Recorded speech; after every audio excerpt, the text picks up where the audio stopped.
I'm in support of moving the election to November. Whether it's odd number years or even number years, I know there's been debate there. Let's start. The state has given us the opportunity to move it and have it on odd number years. We currently do odd number years in May. I'm fine with starting there. I think when we think November, when we think elections, we think November.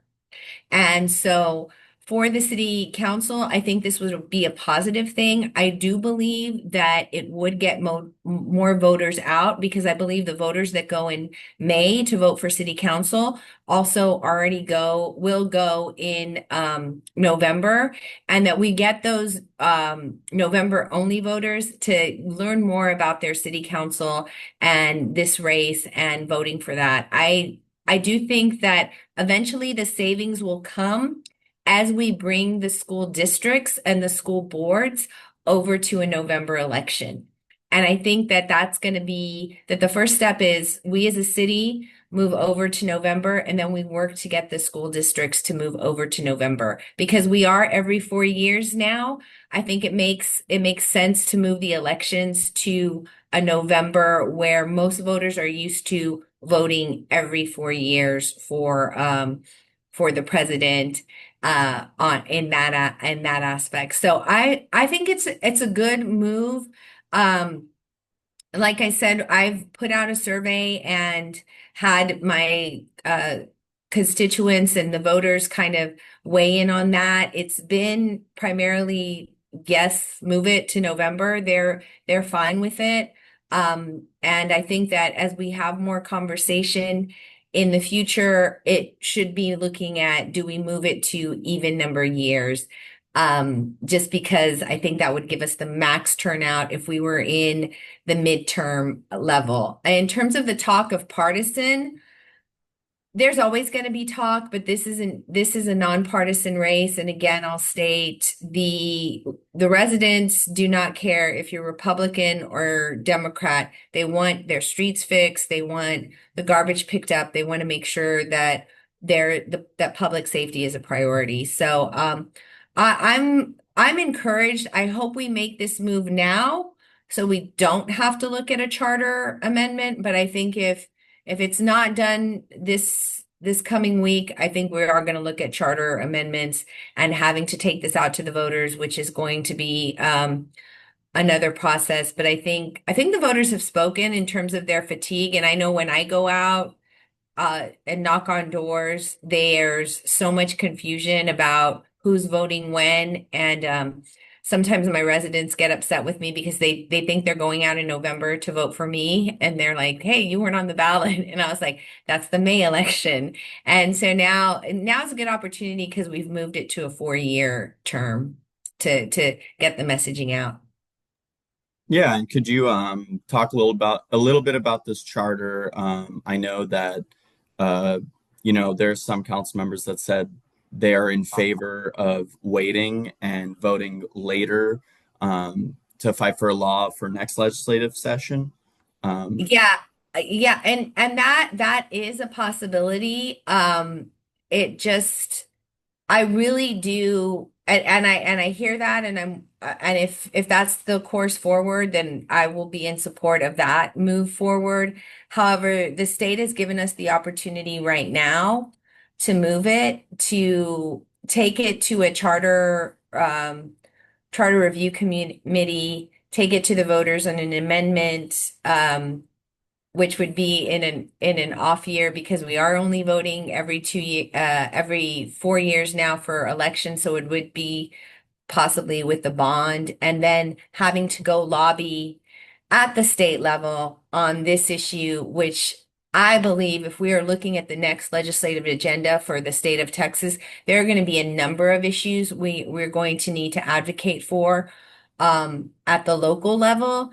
And, this is in terms of priorities, I don't know how far this one's going to go. So I'd much rather take the opportunity we have now to get this done than draw out the process, into a longer process. But and that's the other thing is there's so many mixed messages like we want local government to move faster. We want this to be done quickly, but we have a process, and then when we do get kind of a opportunity to kind of move a little faster, we go back to, well, let's take our time. So it's really one of those things is like, what is worth taking our time for and getting it right? And then when can we move a little more efficiently? And I think this is an opportunity for us to move a little more efficiently. And I think that there's going to be those opportunities. The states give us that opportunity. We don't need to vote on everything, you know. We can move efficiently. We were elected to represent our constituents, and I am in the community weekly. I'm at my field office right now for an event. Um, we get to hear from the voters, and they get to share their thoughts and their concerns. And I've heard it from both ends, but I think the arguments against moving it, we are just we can there it isn't anything that can't be done if you put on a strong grassroots campaign to get your voters out there. Got it. And then one last question. If this change is approved, it would give elected officials 6 more months in office. Is that something that's still worth doing in your opinion? Just because it's something that has to be done to set things on November. Is that I don't know. What are your Yeah, thoughts on that? That you yeah. know, I think so I think our voters and my voters in my district have been you know, overwhelmingly in support of me and our moves within District 3. So I think if I'm there for another 6 months, I plan to work with all because I will be termed out. All I think I will work with anyone who wants to run for this office. And what I am hoping is that this move to November, that we will see they will have more time to debate, more time to get their issues out, and have clear, concise leaders.